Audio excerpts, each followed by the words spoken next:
Welcome back to the Lions Den Network. Today I am joined with Miss Dr. Erica, and she has come across the community using her knowledge, her gifts to give back in a way that hasn't been seen before. So we're gonna get a little bit into what she does. Hi, Dr. Erica. How you doing? Hello, good. How are you? Good. I cannot complain myself. So I wanted to start off with you're a young female doctor stepping into spaces that have historically been underserved and overlooked. What personal experiences shaped your desire to do this work? What personal experiences? I wouldn't say personal experiences, but I would say looking out into the community is very obvious.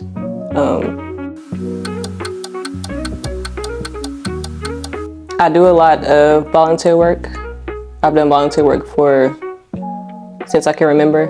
I'm a church girl, so it's always been rooms in the inn, helping the homeless, and they come into the church, we feed them. So just being able to see that and being able to see that they don't get a lot of assistance.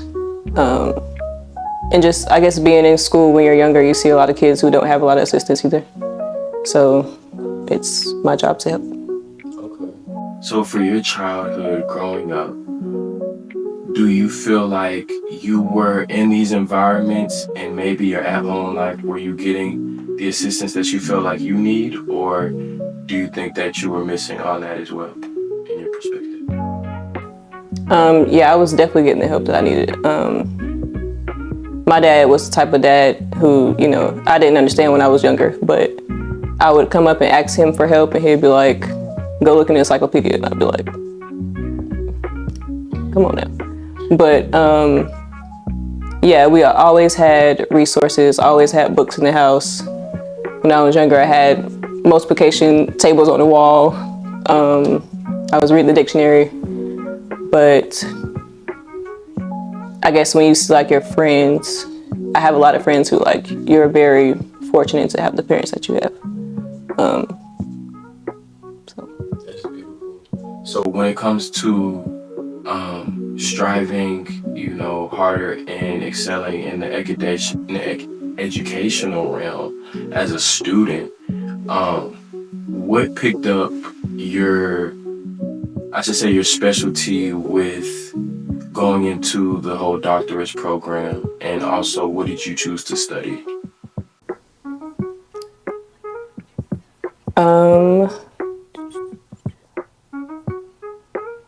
So when I was little, I wanted to be a doctor. I've always known I wanted to be a doctor. I would sit there and watch, the ER shows where they're showing people who got poles in their necks and stuff like that. So I wanted to be a part of that. And so I told myself that I wanted to be a brain surgeon. And I was like, that may be too hard. So then I said heart surgery. I was like, maybe not. So I got into basically wanting to help people before they got to the hospital. And then that's when I went to pharmacy school. Undergrad, and I majored in biology. And then I went to pharmacy school. And then, so I got into pharmacy school and I was able to gain the knowledge of how it all works.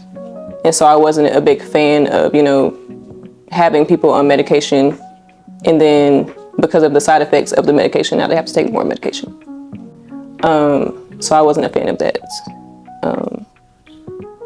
So I got more so into, I want to help people before they have to take medication.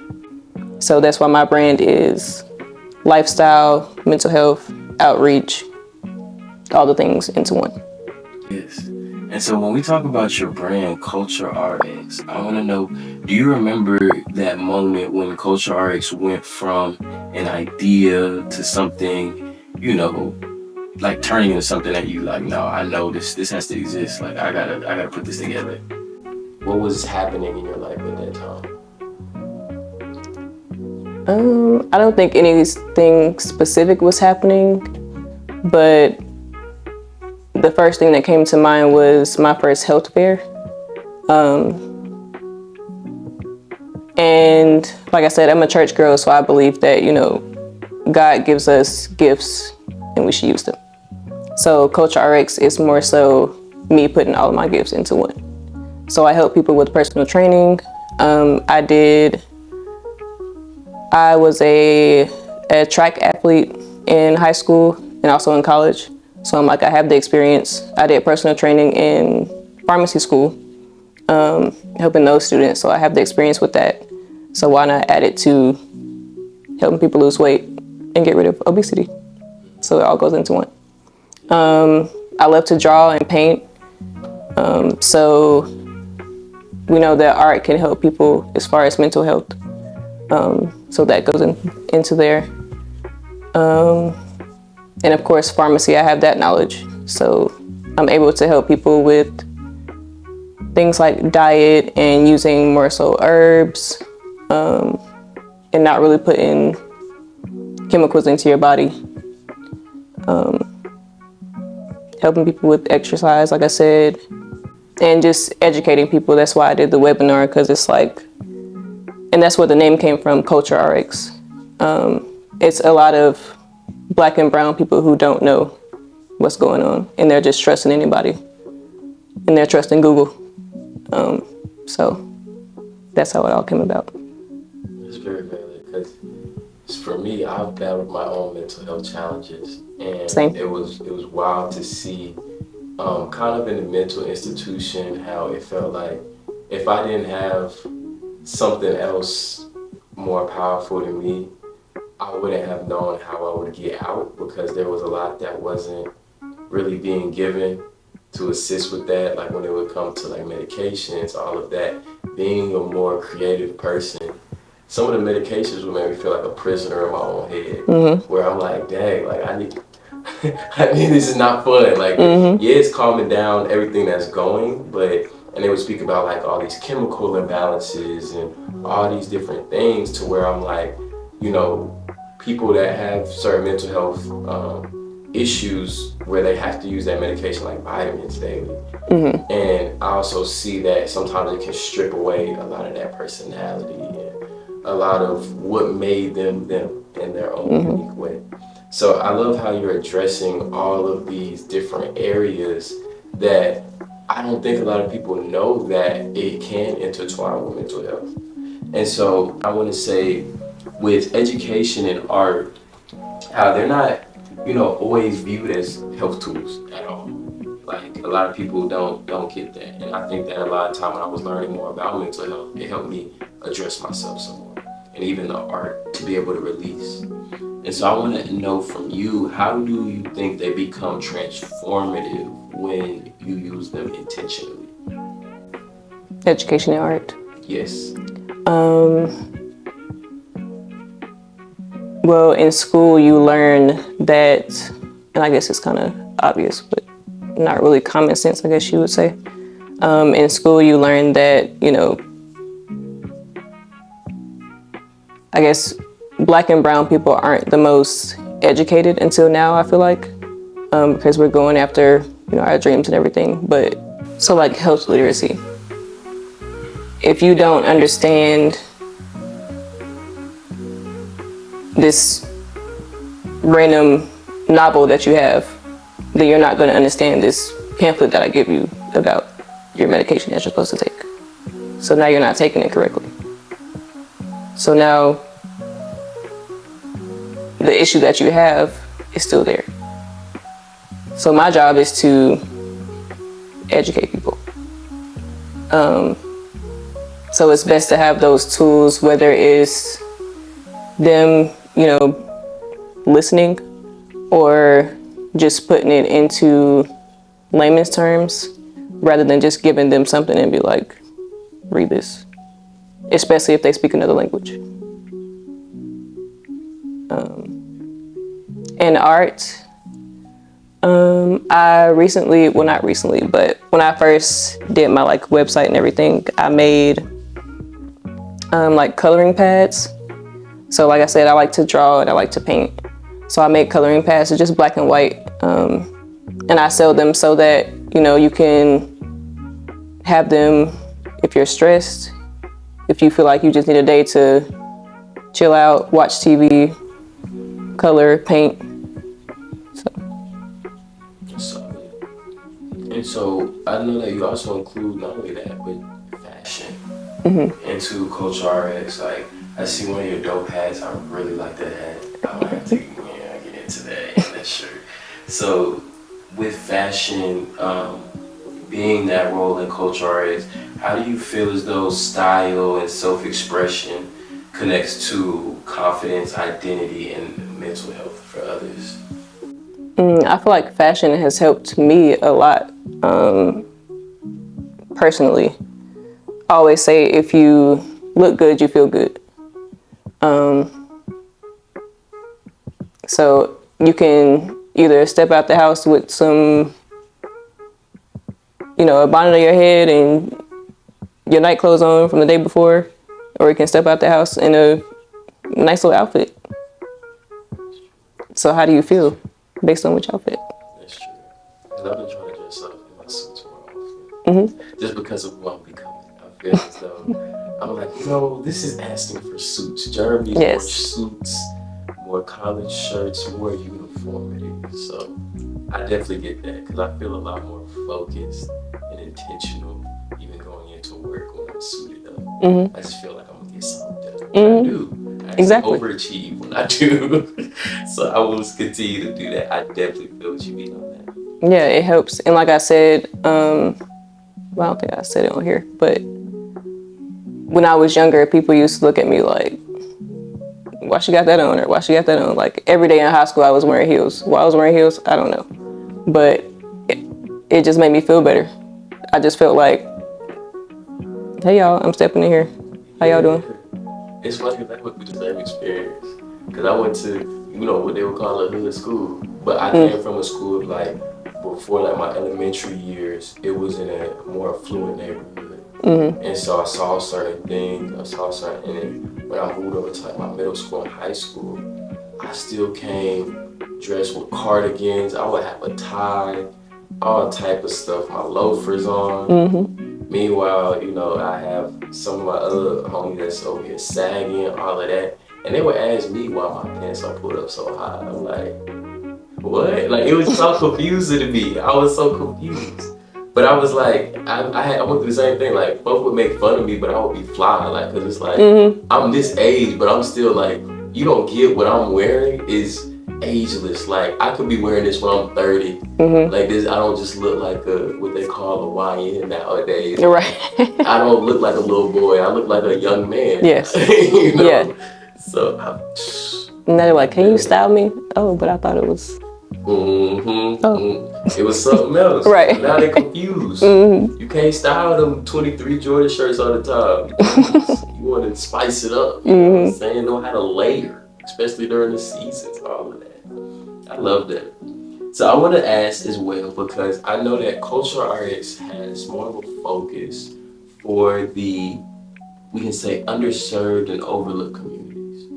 And so when we speak on these underserved and overlooked communities, from your perspective, what are you really talking about, and what do you feel they've been missing from the traditional systems that's made as of now?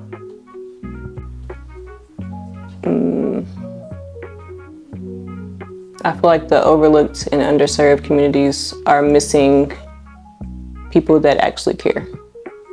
From my experience, going on rotations in pharmacy school, you have, I think it was about 9 months of rotation. So you go to a different pharmacy every month, or you're in the hospital, it just depends. But going on these rotations, you see different healthcare professionals, and they're just there for the check. So it opens your eyes to like, people aren't really actually being helped. You're just here to get the job done and get somebody else in the same bed. So it's actually very heartbreaking. But that's why I'm here. So. That's amazing. Like I can see that. Cause during my time, even in the mental institution, it was funny to see by me going through my own battle that night. There would be some nurses and things in the building where they're like, Jared, I'm gonna miss you. You know, you helped me out a lot. I said, helped you? You was supposed to be helping me. What you mean? Was I your entertainment? I was confused. But I started to get like what you mean, where it's like like they go in and it's. I think how we kind of take all of our jobs sometimes of just like it's just another day in the office. It's just another day, and you're just getting through it. But I don't think we do pay attention to the sensitivity of the type of work that you're addressing, to where that is a tougher attitude to just come in for a check. When it's like, because you're not really looking to heal. It's more of I'm gonna do what qualifies you to get my face. Like that's what it feels like. So. I had this one incident. This lady who actually worked at the hospital, her friend found her in the elevator. She had a stroke. And so she couldn't talk. They brought her up to one of the rooms in the ER. And, you know, you have the neurologist and he's asking all the basic questions. And she's there like crying because she can't answer the questions. She can't talk. Like her body is now limp. And this just happened to her. Excuse me, this just happened to her maybe like 5 minutes ago. And you're asking her questions and she's crying. And I'm the only one that's grabbing a tissue to make sure she's okay. Like everybody's so about self. And so I'm not a fan. So I want to say, where do you think that wellness models could come into these communities in a meaningful way? What do you mean by wellness models? So if I was to say, for example, people that's kind of just that advocate for wellness and maybe that's mental health, physical health, the artist industry, all of that. Kind of like, how could they support in what you do to become models and assist you within the community in what you're doing? Kind of putting the action behind it. It's more of the person asking them, how can I support and help this cause? And actually help. I like it. Sometimes I do feel bad because it is a business at the end of the day. And I want to help people, but I feel bad like putting a price on certain things. But I have to remember, like, it's a business at the end of the day. So. Very much so. Because then at the end of the day, I think it's about putting the money in the right hands for them to be able to do more and achieve more. That's what it's always about. So I want to kind of reach kind of a closing, but I want to ask you, what would you like Cultural RX to represent 5 years from now for families and the individuals that your company serves? I actually want Culture RX to be a wellness center. So that's what I'm working towards. I'm actually working on a mental health book. So hopefully that'll get going in March. Working with a publisher right now. But hopefully like just a library inside, maybe a space you can come and meditate. Maybe, you know, study rooms for kids or adults. Just somewhere where people can come and relax. Somewhere where they can come and clear their minds. You may have an art room. You may sit and be able to talk to like a therapist or something like that. Maybe some massage chairs. Yeah, just somewhere people can just take a load off. So now, if someone that's watching this interview feels unseen or stuck, what would you want them to know about their ability to transform their life? I would say if you feel unseen or stuck, make people see you. My dad has always told me, you know, because I've been one of those people for a long time. I spent years like not talking, which is why I have, you know, such an issue talking now. But it was hard, you know, in school being bullied and feeling like nobody sees you. But my dad has always told me to go into rooms like you belong. So that's my attitude now. So I would say to whoever feels unseen and stuck to walk in the room like you belong.